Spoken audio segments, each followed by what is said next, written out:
राम राम। अब हम विष्णु सहस्त्रनाम के 21वें श्लोक की तरफ बढ़ते हैं।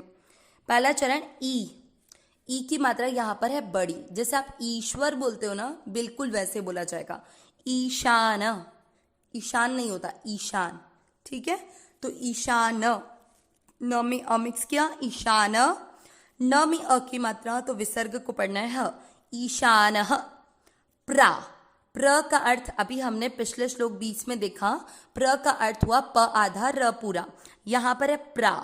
ण अ मिक्स करना है प्राण, एंड देन द में अ मिक्स करना है प्राण द में अ की मात्रा तो विसर्ग को पढ़ना है ह। प्राण दह, प्राण दह। आगे प्राणो, प्रा बिल्कुल वही चीज जो भी पहले बता दी शब्द में, प्राणो। पहला चरण रिपीट करते हैं। ईशानः प्राणदः प्राणो। मात्राओं का आपको विशेष ध्यान रखना है और हलंत को विसर्ग को आपको छोड़ना नहीं है। मात्राएं जब बड़ी है उस अकॉर्डिंग उच्चारण में उसको खींच दीजिए, बराबर उच्चारण आएगा, कुछ प्रॉब्लम नहीं आएगी। सेकंड चरण पे बढ़ते हैं। ज आधा ये के साथ जिए, जये नहीं पढ़ना है, जिए। ठीक है, जैसे आप ज्योति शब्द बोलते हो ना, ये वो है जिए।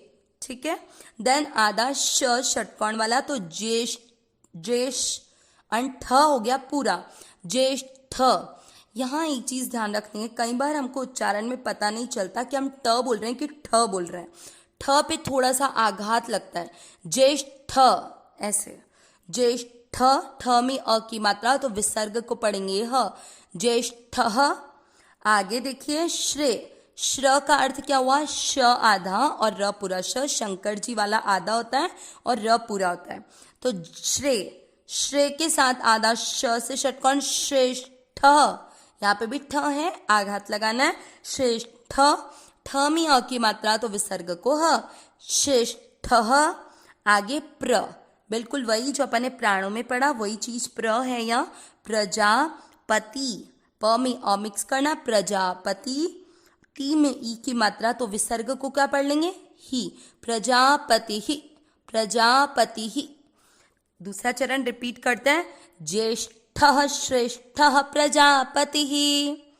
पहला और दूसरा चरण साथ में करेंगे। ईशानः प्राणदः प्राणो, ज्येष्ठ श्रेष्ठ प्रजापति ही। तीसरा चरण देखेंगे। हिर, हिर, ही छोटा है, र में अ मिक्स किया, देन अण। जो आपने प्राणों में अण दिखा ना, ये वो ही है अण आधा, तो इसको पढ़ेंगे हिरण। य पूरा, य में अ मिक्स कर दिया, हिरण्य, हिरण्य। आगे ग में अ मिक्स किया, भो के ऊपर मात्रा दिख रही है आधा र की, तो ग के साथ आधा पड़ा, गर्भो, हिरण्य गर्भो। आगे भू, मात्रा बड़ी दिख गई, लंबा खींच देंगे, भू गर्भो, बिल्कुल वही शब्द जो पहले पढ़ा, भो के पर आधे र की मात्रा, गर्भो, भूगर्भो। रिपीट, थर्ड चरण। हिरण्य गर्भो भूगर्भो। यहाँ पर आप भू को नहीं खींचोगे तो आपको चरण का उच्चारण लगेगा कि कहीं हमारा छोटा हो रहा है चरण, क्योंकि मात्रा जैसे ही छोटी बड़ी हुई और उच्चारण रॉन्ग हो जाएगा। हिरण्य गर्भो भूगर्भो। चौथा चरण माध, ध में अ मिक्स करना है, माधवो। आगे म में अ मिक्स करते हुए मधु। देखो यहाँ पर मात्रा कैसे ध्यान रखनी है, मधु। धू में ऊ की मात्रा छोटी है और फिर सू की मात्रा बड़ी, तो कैसे खींचेंगे, मधुसू, मधुसू। देखो मैंने सू को खींच दिया, देन द और न दोनों में अ मिक्स करना है, मधुसूदन। न में अ की मात्रा तो विसर्ग को पढ़ना है ह, मधुसूदन।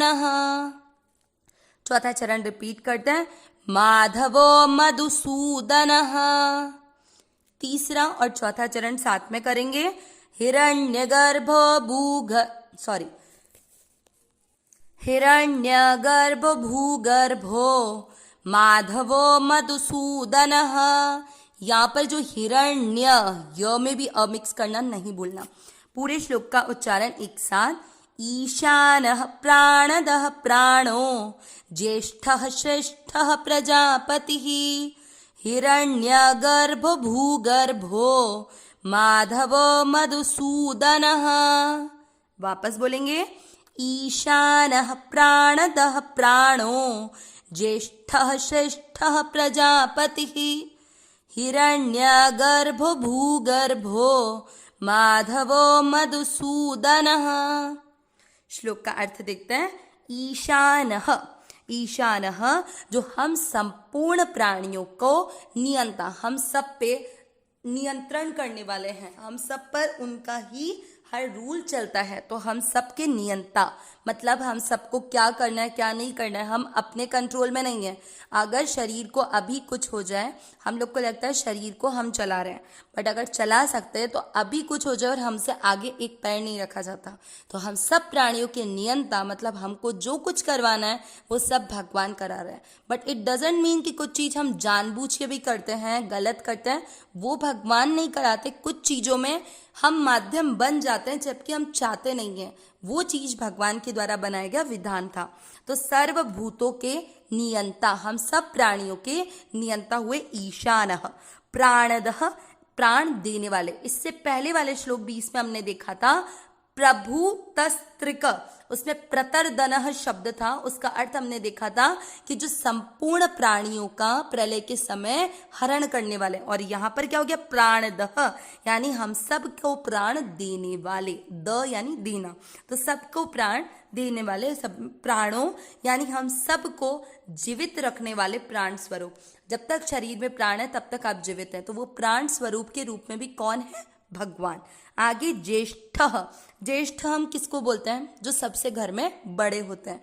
आप जानते हैं ये ज्येष्ठ भाई है, तो यहाँ पर ज्येष्ठ क्यों भगवान, क्योंकि भगवान से अधिक बड़ा कोई और हो ही नहीं सकता, क्योंकि भगवान हम सब के आदि हैं, इसलिए सबसे बड़े होने के कारण भगवान है ज्येष्ठ।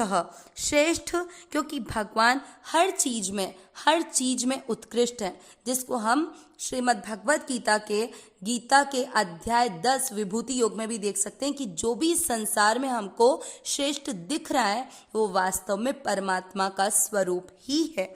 आगे प्रजापति ही, प्रजापति यानी प्रजा यानी ये जो प्रजा है, और पति यानी उसका स्वामी, मतलब इस सारी प्रजा की जो स्वामी है वो हो गए प्रजापति। हिरण्यगर्भो, हिरण्यगर्भो यानी जो ब्रह्मांड रूप हिरण्यमय अंड है उसके भीतर रूप ब्रह्मा रूप से व्याप्त होने वाले। ये शब्द थोड़ा डिटेल में जाने का है, ठीक है। भूगर्भो यानी भू यानी होता है पृथ्वी, तो जो पृथ्वी के गर्भ में रहने वाले हैं। माधवः यानी जो लक्ष्मी माँ के पति हैं। मधुसूदनः, मधुसूदन यानी जो मधु नाम का जो दैत्य था उसको मारने के कारण भगवान का नाम मधुसूदन पड़ा था। इस तरह भगवान विष्णु के यहाँ कुल 64 से 73 नाम पूरे हुए, 73। पूरा अर्थ क्या निकला, जो हम संपूर्ण प्राणियों के नियंता हैं, हम सबको प्राण देने वाले हैं, हम सब में रहने वाले प्राण स्वरूप हैं, हम सब में बड़े होने के कारण जो सबके कारण होने के कारण मतलब हम सब की उत्पत्ति भगवान से हुई है, इसलिए जो हम सब में बड़े हैं, जो सबसे अधिक श्रेष्ठ हैं, जो हम संपूर्ण प्रजा के मालिक हैं, स्वामी हैं, जो हिरण्य गर्भ मतलब जो हिरण्य है उस गर्भ में रहने वाले हैं, जो पृथ्वी के गर्भ में रहने वाले हैं, और जो लक्ष्मी माँ के पति हैं, और मधु नामक दैत्य को मारने वाले हैं। इस तरह भगवान के ये नाम पूरे हुए। अविनाशी, सहज, सुखराशि, हे नाथ हे मेरे नाथ, मैं आपको भूलूं नहीं। नारायण नारायण नारायण नारायण।